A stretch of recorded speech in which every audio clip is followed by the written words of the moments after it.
Speaker Mike Johnson is working through the weekend to get his Republican colleagues on board with his government funding bill, and they are not biting.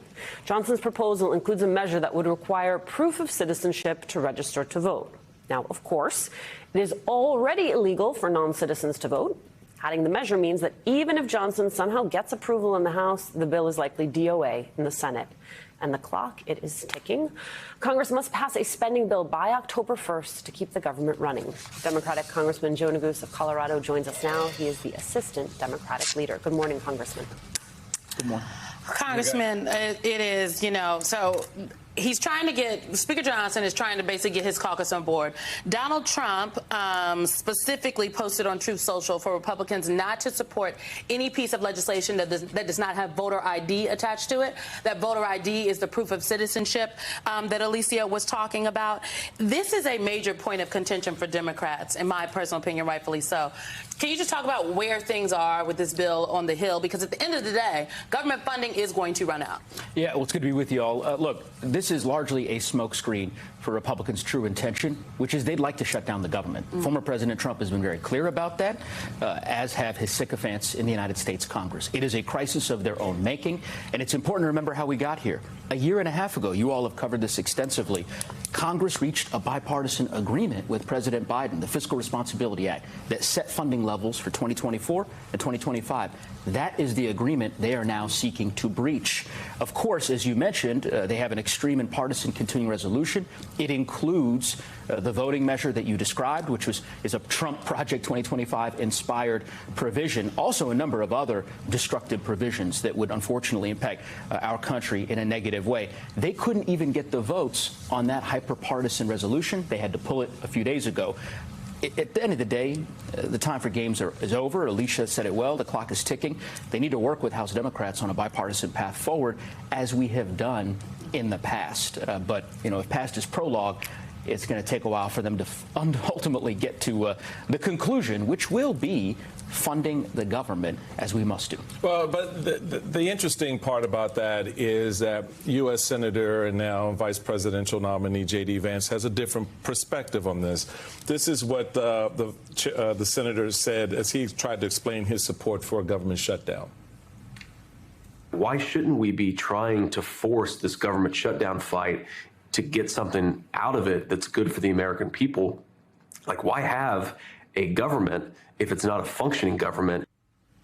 So the interesting thing about that little tidbit was, J.D. Vance is on the record as saying before that he doesn't like continuing resolutions, which he's now advocating for, because you're, quote, rubber stamping more money for organizations like the Taliban and an open border.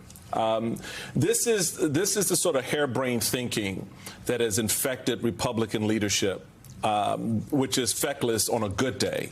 How do you just let this play out as House Democrats? You just kind of go, all right, well, y'all put what you want on the table. Y'all got the majority. Do your thing. Let us know what y'all, call us when you want to vote, because we'll be ready. I mean, what's your strategy beside making we got to pay the nation's bills. We got to put some money in the coffers going forward, which you're being reasonable and rational, working with unreasonable, irrational people.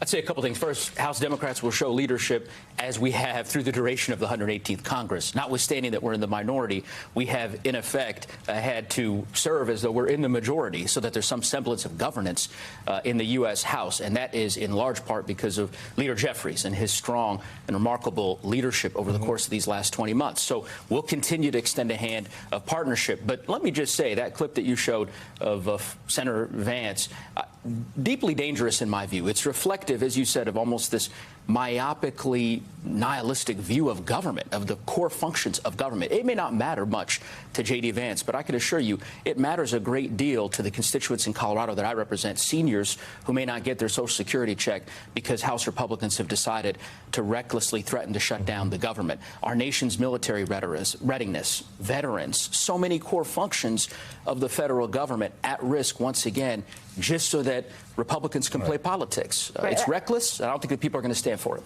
Sorry, Congressman, I just want to underline your point that they are willing to shut down the government in service of a problem that does not exist.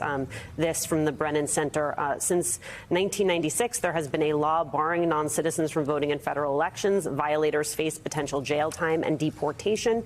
And this is the number I want everyone to focus on. 85 cases of alleged non-citizen voting from 2002 to 2023. So you have a 21-year span in which perhaps there have been 85 cases of this. This is not a real problem. And I think that is why that sound from Senator Vance got this response from Governor Walz out there on the campaign trail talking about why it is absolutely ridiculous. Take a listen.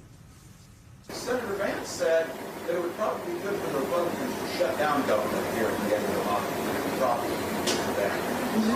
Of course it would be good for them. That's what they think. It would not be good. It would keep them even more so than you said.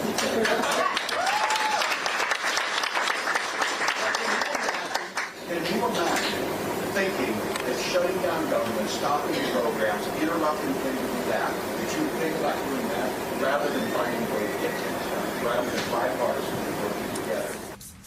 Congressman, you were rattling off a few of the programs that would be impacted by this, but just give us one example, a material example of what happens if the government shuts down because Republicans want to play politics.